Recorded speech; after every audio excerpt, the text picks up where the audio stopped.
The property is worth $1 million, but you tell them, I just want insurance for $500,000, that's the worth of the building. Well, when the insurance claim comes and they send the insurance adjuster, the claim adjuster, and they look, they say, this building is worth $1 million. You underinsured it.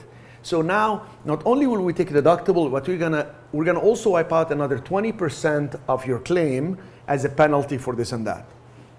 What if you overinsure it? What if you say it's worth $1.5 million, but it's really worth $1 million?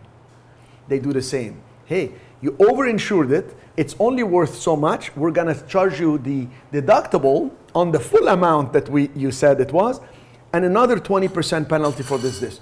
In other words, don't play games with anybody, okay? There is nothing like being upfront. We go back to being ethical.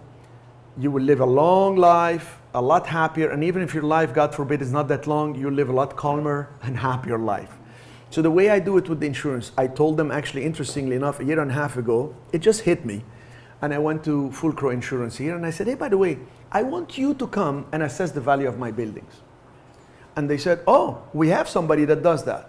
I said, how much for that? We don't charge anything for that. We're the insurers. And this guy went and looked at all the buildings and adjusted some up and some down. And I realized they had some wrong square footage for some of my buildings because I have so many, they get overwhelmed with me.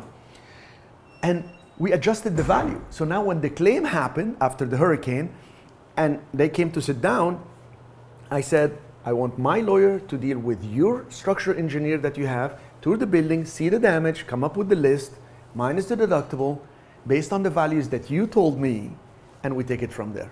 Very clean, very upfront, I can sleep at night, and everybody's happy.